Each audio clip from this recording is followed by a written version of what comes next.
Hey YouTube, this is Southern Purple One. I am alive and well. I think my last video was probably posted like Friday or Saturday of last week. So it's been probably 5 days. I am alive and well. Good to take a break. And so much to do around the homestead. Just unbelievable. Just life. But I do want to say that over the last few days I've been thinking, and just a few bullet points to throw out at you. We all want to work on our comms, communications, radios, be it GMRS, ham, whatever it is, to communicate with friends and loved ones. Also to try to gather information, what's going on out there. And, a lot of prepper groups have time to do a radio check, and they do a radio check. I think we need to up that thing and just say, we're going to keep our radios on 24/7. We need to come up with that capability at your retreat, at your house, at your property. It's a must. If you look at South Africa and the attacks against the white farmers, they have to have communications all hours of the day so they can summon help. And there's organizations that help the farmers. Farmers that surround them will come to their aid. A security group will come to their aid. And the only reason they can do that is because they have a comms plan. And you can't rely on the cell phone. I've seen numerous pictures of farm attacks against the farmers. And the bad guys are carrying cell phone jammers. I'm not into technology, you know that. But it's very easy to get a cell phone jammer. So, I think we need to get to that point where, we can communicate with people and we can have set times to get on the radios and talk, but I think we need to start thinking, we need to get our comms plan up. Patriots, survivalists, preppers, Americans, that we can talk 24 hours a day. That you can be in your house with the radio on, and someone 5 miles away can grab their radio and start talking to you. Communicate. First of all, it's good because it's fun. You can keep in touch with people. And in an emergency, if the cell phones go down, we need to be monitoring 24/7. We need to work the bugs out. And the only way to work the bugs out is use it day after day after day. Also, as we go through this crazy Biden economy, it might get to the point where you got to get rid of a cell phone. You might have, I know people that have, mom has one, dad has one, and, a couple of the the older children have one. Most kids, definitely high schoolers, some middle schoolers have cell phones, and it's used to communicate. It might get to the point where, hey, we got to go with only 2 cell phones for the whole family, or maybe 1 cell phone for the family. And you're thinking, Dave, no, we all need our cell phones. But you're going to have to pay for them. And as the economy gets worse and worse and worse, you just might not be able to pay for them.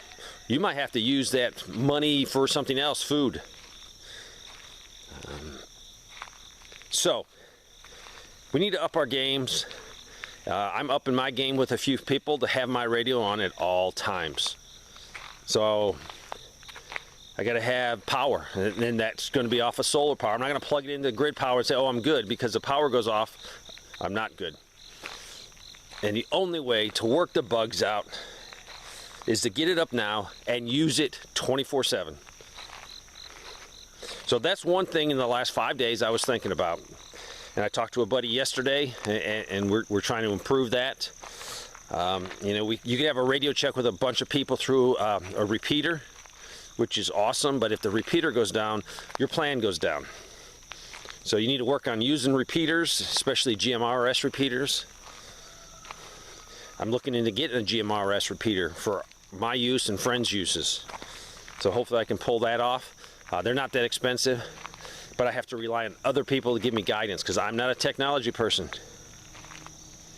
So commos a big thing. Secondly, I've been thinking a lot about, I've been talking to a professional gold salesperson. She's awesome. I appreciate the time she spent with me to educate me, reinforce things. So I'm coming to the conclusion, I don't own an ounce of gold in the sense of, either bullion or coins. I'm a silver guy just because I can afford silver.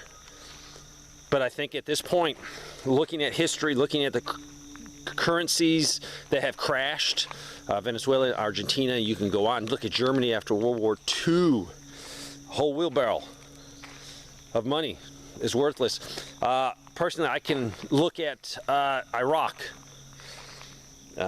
We had suitcases full of dinar at one point. Eventually, we didn't use that. We used US dollars. That was a lot better. But it had no value. You know, we had a suitcase, and I can't remember what they said, but it looked like a lot of money. And I would love to have it because it was cool currency looking. And I did bring some back, but I bought it on the open market. But the guys would say, yeah, that's only worth, I can't remember, but it was like, wow, that's like worth nothing, a whole suitcase. That's probably why we went to the US dollar, and then they started carrying around a ton of US dollars, and that was used to pay for projects.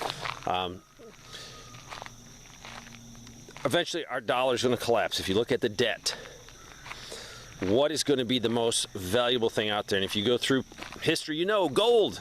If you were digging in your yard and you found a bunch of gold coins, you'd go crazy.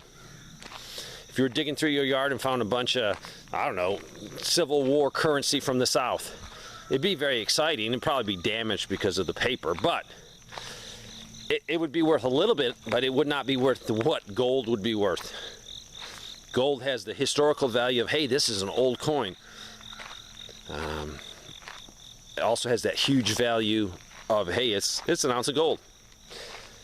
So I need to start thinking, and 10 years ago I pushed this, have enough silver to pay your property tax.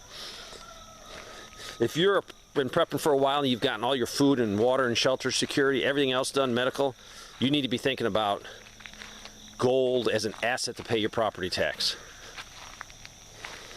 Yes, silver is going to go up, but I think gold will explode higher. Everyone recognizes gold. The reason I'm saying this is they're insane. They're spending money. They're printing money. It's going to crash. It's just a matter of time.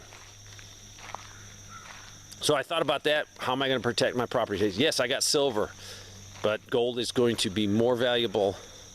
Now, I'm not going to get into the confiscation of gold that happened in the 30s, but that could happen again.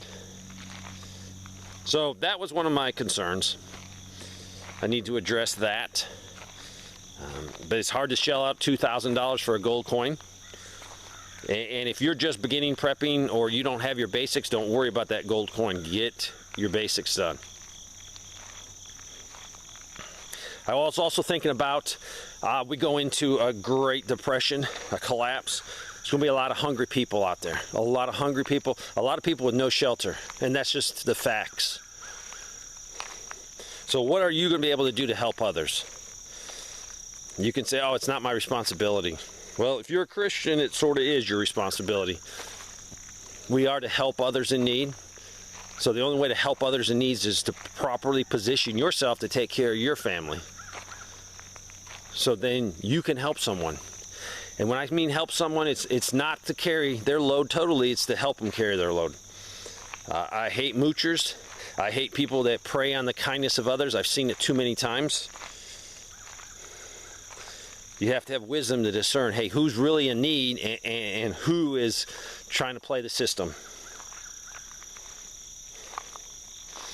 I think if you belong to a good church, you need to think about that. What happened if 20% of your members or people that go to your church, all of a sudden hard financial times come and they get evicted from their residence? What's the church going to do about it? Do they got a plan to take care of people? So, the last few days, I'd been doing a lot of thinking. Hopefully, maybe today or tomorrow, I'll get a boots on the ground. I have a million emails to answer, and I'll get to them. Keep prepping. It's not getting better out there. It's getting worse. Thanks for watching.